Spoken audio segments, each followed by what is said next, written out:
परिस्थिति आती है तब ज्ञान याद नहीं रहता, परिस्थिति के वश हो जाते हैं। ज्ञान स्वरूप कैसे बने ताकि परिस्थिति में भी अचल अडोल रह सके।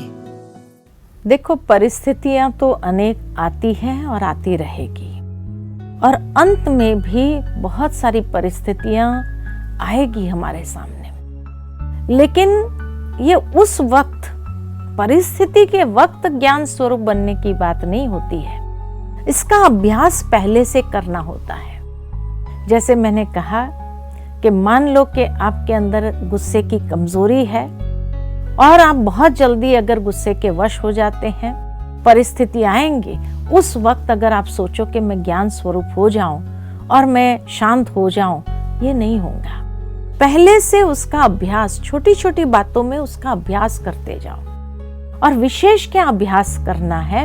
अभ्यास ड्रामा की पॉइंट बाबा ने हमें दी है, और हमेशा बाबा ने बताया है कि बच्चे, ड्रामा कल्याणकारी है, जो होता है कल्याण के लिए ही होता है।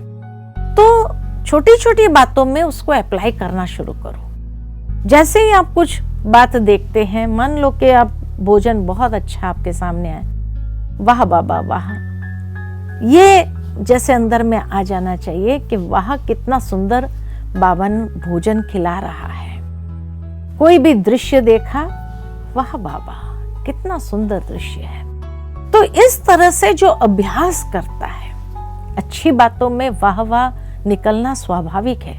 लेकिन जब ये एक संस्कार बना देंगे तो कोई भी परिस्थिति, समस्या भी आएंगी तो भी पहला अंदर से वही निकलेगा, वाह बहुत सुंदर, है ना। और जैसे ही वह बहुत सुंदर निकला अंदर में, फिर आएगा अरे, तो वो गुस्सा जो उस वक्त आना चाहिए वो नहीं आता है, क्योंकि वो वाह कहने से पॉजिटिविटी जब जैसे ही अपने अंदर आई तो ज्ञान स्वरूप हो गए ना। क्योंकि बाबा ने ये कहा है कि हर दृश्य के अंदर कल्याण है। फिर हमारा देखने का नजरिया बदल जाएगा। नेगेटिव दृष्टिकोण से देखने के बजाय फिर हम पॉजिटिव दृष्टिकोण से देखना शुरू करेंगे कि वाह तो मैंने कह दिया, अब इसमें वाह वाह क्या चीज है, कैसे है ये वाह वाह, क्या सिखाने आई है। क्योंकि कोई भी परिस्थिति आती है वो इसीलिए आती है कि आपको अनुभवी बनाने आती है, कुछ सिखाने आती है, या कुछ देने के लिए, कोई अवसर देने के लिए आती है। कुछ न कुछ प्रदान करके जाती है, कोई सीख प्रदान करके जाती है, कुछ अनुभव प्रदान करके जाती है। तो इसीलिए जैसे ही कोई दृश्य सामने आए और मुख से निकला वाह बाबा वाह, वाह ड्रामा वाह, और जैसे ही निकला फिर आप देखना शुरू करो कि इसमें वाह क्या था। तो आपको पता चलेगा कि ये परिस्थिति आई तो ये आते ही मुझे कौन सा अवसर प्रदान करके गई, कौन सी रियलाइजेशन देके गई, कौन सी सीख देके गई, किस बात में मुझे अनुभवी बना कर गई। तो ये जितना अनुभव आप प्राप्त करते जाएंगे तो अनुभव का फाउंडेशन मजबूत होता जाएगा। और बाबा हमेशा कहते हैं अनुभवी जो बन जाता है वो फिर आगे धोखा कभी नहीं खाता है।